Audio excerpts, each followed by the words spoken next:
Hola, bienvenidos estudiantes a la clase número 2 de nuestra materia Lengua y Literatura.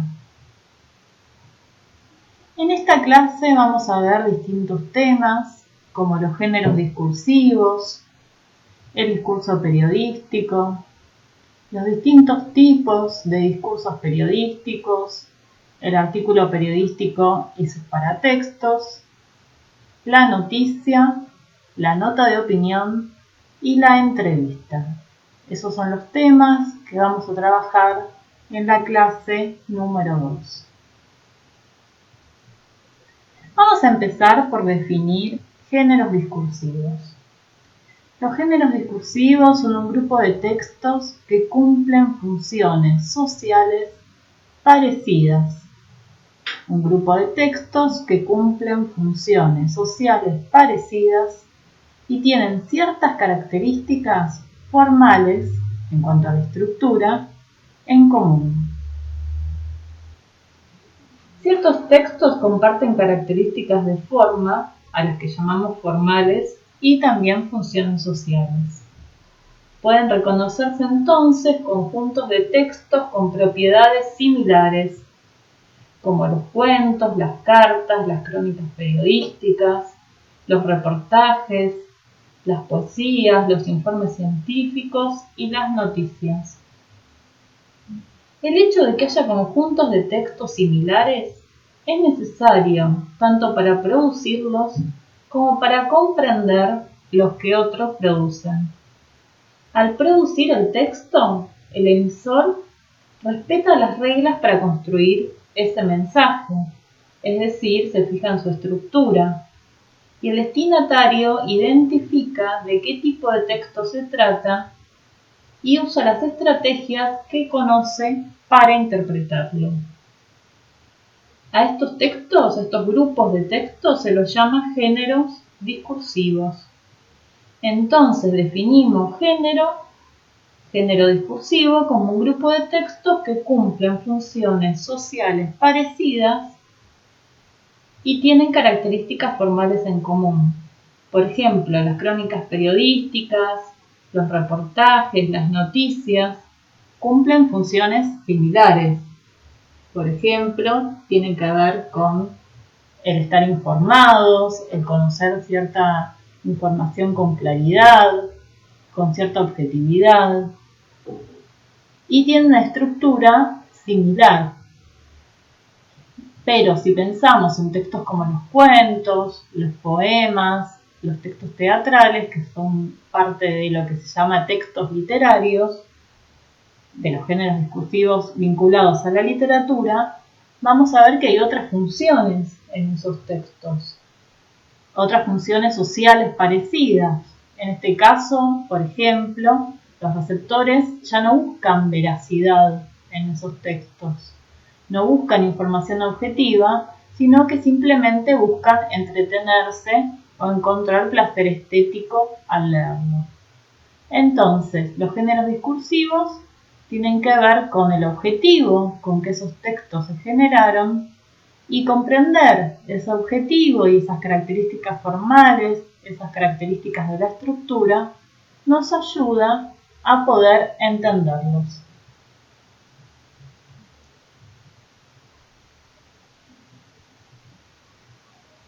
Ahora pasaremos al discurso periodístico y la comunicación de masas. Vamos a definir primero qué es la comunicación de masas.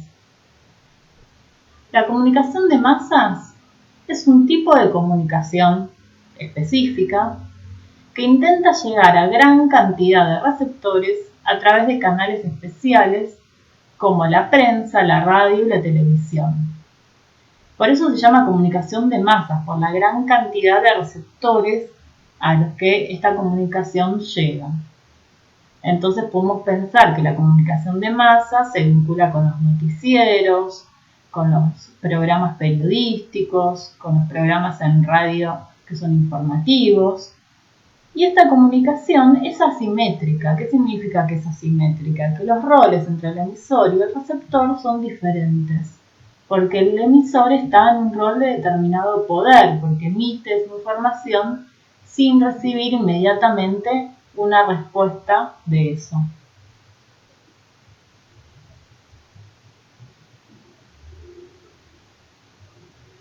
Vamos a ver que hay distintos tipos de discursos periodísticos. Tenemos, por ejemplo, los textos informativos, los textos de opinión, o también llamados textos argumentativos, los textos humorísticos y los avisos publicitarios. Todos estos tipos de discursos periodísticos los encontramos, por ejemplo, en los diarios. Los encontramos conviviendo dentro de un mismo espacio. Pero cada texto tiene su estructura, su objetivo, su lenguaje, su modo de comunicarse con un receptor.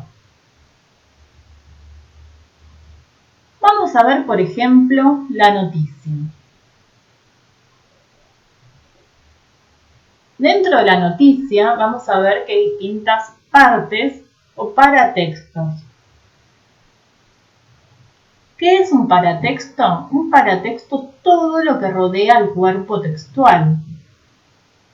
En este sentido, podemos nombrar como paratextos la volanta, el título, la bajada o copete, el cintillo, la fotografía y el epígrafe o pie de foto. Todo eso está complementando la información del cuerpo textual. Veamos, por ejemplo, la volanta. La volanta, en este texto periodístico, es Racing visita estudiantes en La Plata. ¿Cuál es la función de la volanta? Aclarar el significado del título. En este caso, un choque con aroma a copa. Y sirve para contextualizar la noticia. Nos adelanta un poco de la información de la cual la noticia va a tratar. El título es lo más significativo, lo más importante en una noticia. En general está en negrita y con un tamaño de letra bien grande y resume lo más importante de ese acontecimiento, de ese hecho que narra la noticia. Es como la parte más importante de este texto periodístico. Abajo del título encontramos lo que se llama bajada o copete. Acá dice, por ejemplo, en los 60 protagonizaron enormes duelos en la Libertadores. Hoy juegan un partido crucial por el Apertura River en Córdoba. Entonces la bajada está debajo del título y funciona como un breve resumen de la noticia. Es una síntesis de lo cual la noticia va a tratar. El cintillo lo encontramos ahí arriba de la noticia y señala el nombre de la sección, el número de página, el nombre del diario y la fecha. Y guía al lector. Por ejemplo, en esta noticia nos indica que el texto periodístico entra dentro de lo que podríamos considerar la sección deportes. Otras secciones podrían ser espectáculos, salud, etc.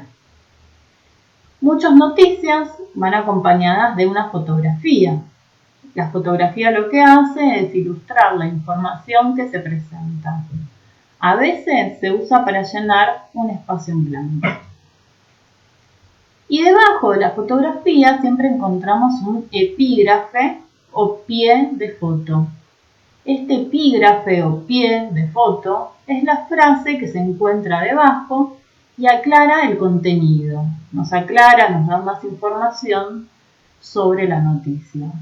Todos estos paratextos son fundamentales dentro de este texto periodístico, complementan la información, nos ayudan a adelantar el sentido, nos ayudan a ver de qué va a tratar el texto. Tienen múltiples funciones.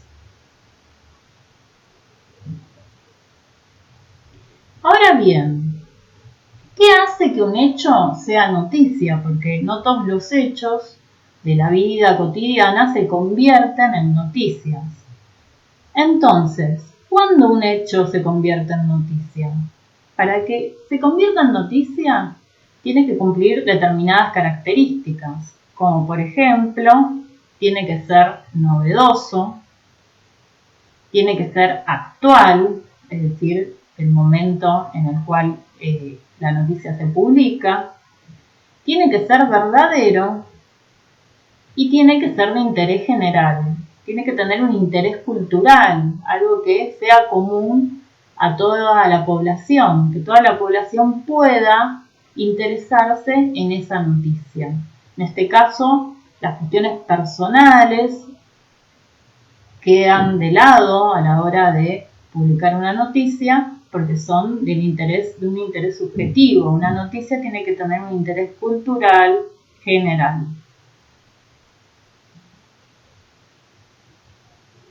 Veamos ahora cómo se construye la noticia periodística. La noticia periodística tiene que tener determinados elementos que son fundamentales. Por ejemplo, tiene que responder a la pregunta ¿qué? Es decir, tiene que aparecer un suceso, un hecho específico. También tiene que responder a quién o a quiénes intervienen en ese suceso. ¿Quiénes son los protagonistas de eso que pasó? ¿Cuándo? ¿Cuándo es fundamental poder ubicar esa noticia temporalmente? ¿Dónde? ¿Dónde ocurrieron esos hechos? ¿Cómo? ¿En qué circunstancias? ¿De qué forma ocurrió lo que ocurrió? También por qué, es decir, explicar las causas y para qué, los objetivos. Todas estas son preguntas fundamentales a las cuales debe responder sí o sí una noticia. Ninguna noticia puede eludir estas preguntas, ¿sí? Siempre tiene que estar presente el qué, el quién, en qué momento, quiénes intervinieron, dónde, de qué forma y las causas. Son hechos fundamentales que tienen que aparecer a los cuales la noticia tiene que responder. Otro texto periodístico del cual vamos a hablar, diferente de la noticia, es la nota de opinión. ¿Por qué decimos diferente? Porque la noticia tiene que tener la función de ser objetiva. ¿Qué significa ser objetiva? Que el periodista que escribe esa noticia o que cuenta esa noticia de manera oral no puede dar su opinión. Tiene que mantener su subjetividad a un lado y tiene que transmitir los hechos. En cambio, en la nota de opinión, sí, el periodista expresa su punto de vista.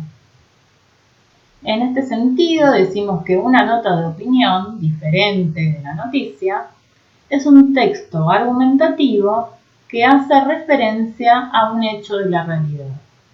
Cuando decimos texto argumentativo, lo que queremos decir es que el periodista va a dar su opinión argumentando, es decir, va a dar razones para sostener ese punto de vista.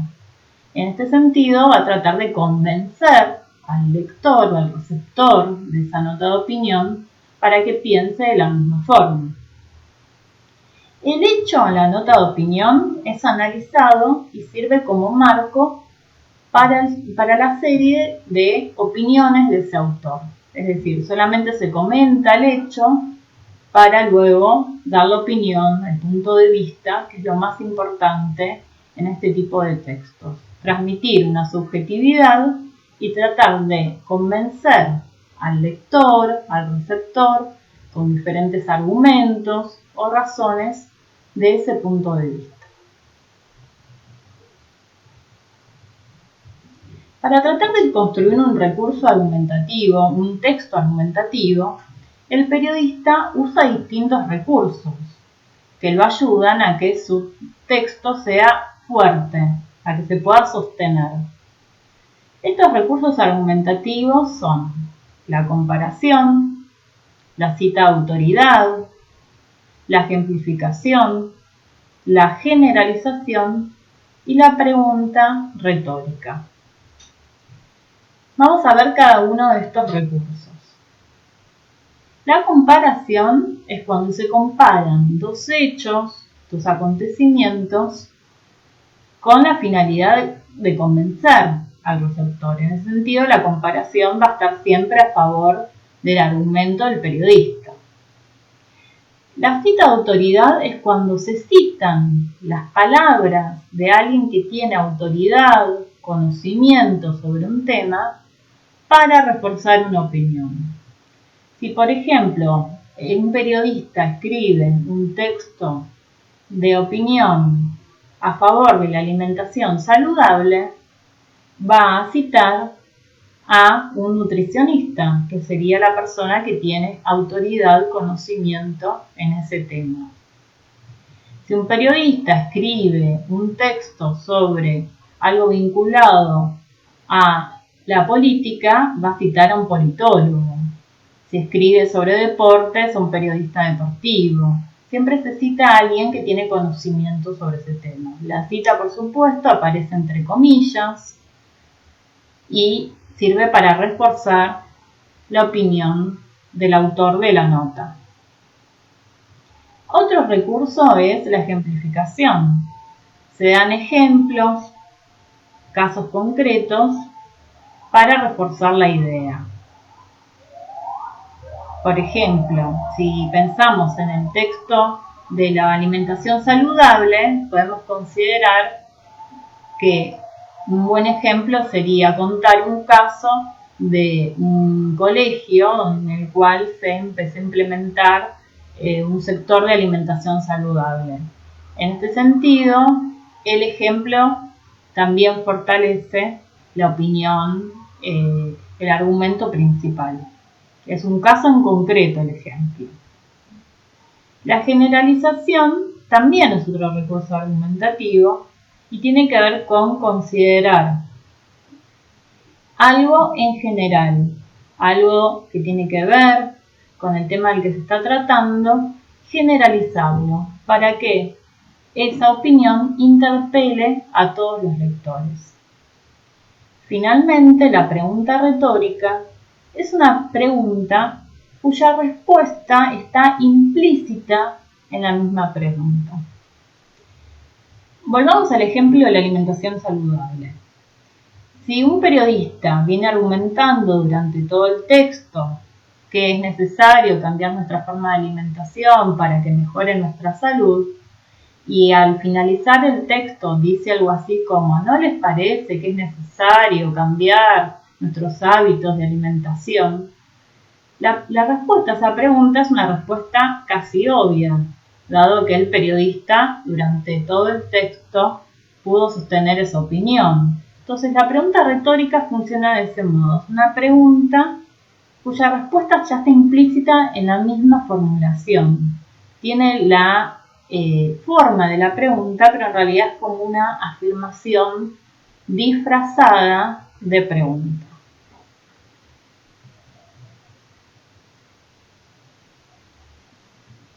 Ahora bien, pensemos que aparte de la noticia, del texto de opinión, que utiliza recursos argumentativos, tenemos otro tipo de textos periodísticos. Pensemos en un diario, por ejemplo. Nos encontramos con noticias, nos encontramos con notas de opinión y también nos encontramos con entrevistas. La entrevista es un texto periodístico con una forma muy particular. ¿Por qué? Porque es un texto dialogal. Es decir, es un diálogo entre el periodista y la persona entrevistada.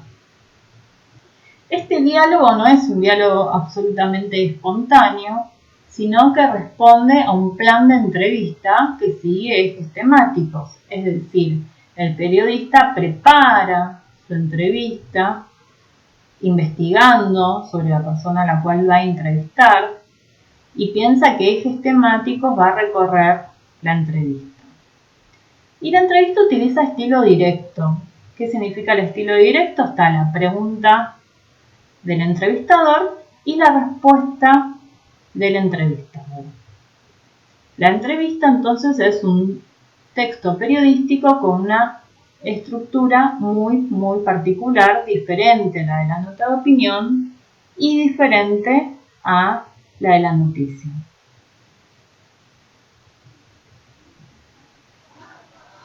Bueno, hagamos un repaso sobre los temas tratados en esta clase 2. En esta clase 2 hablamos de los géneros discursivos, tratamos de definir los géneros discursivos.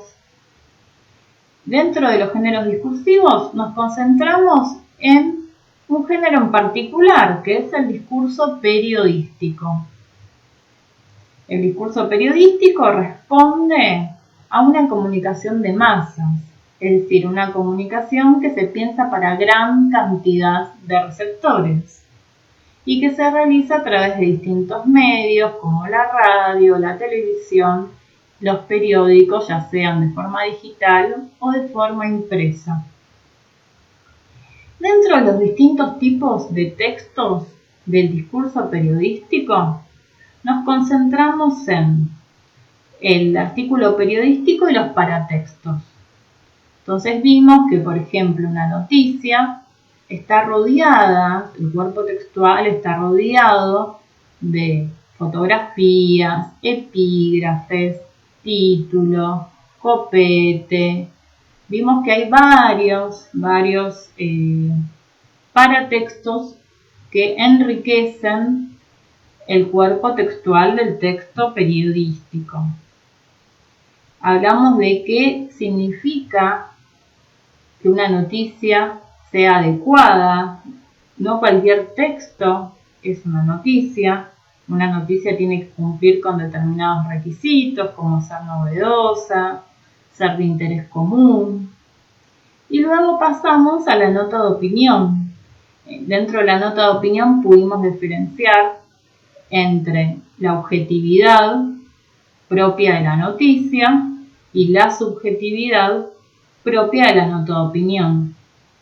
Vimos que la nota de opinión es un texto argumentativo y como tal utiliza recursos que son propios del texto argumentativo, como la cita de autoridad, como por ejemplo la ejemplificación, la comparación, distintos recursos que ayudan al periodista a sostener de manera firme y contundente su idea. Y finalizamos esta clase hablando de la entrevista. La entrevista como un texto dialogal, con una estructura en particular, diferente a la estructura de la noticia y diferente a la estructura del texto de opinión. Entonces es necesario tener en cuenta, a la hora de estudiar los discursos periodísticos, que cada discurso periodístico tiene su propio objetivo y en función de ese objetivo tiene una estructura en particular. En este caso recibida por el lector de una manera específica. Bueno, cualquier duda, consulta, como siempre, pueden escribir al foro. Les recomendamos que complementen el estudio con la lectura de los módulos. Muchas gracias.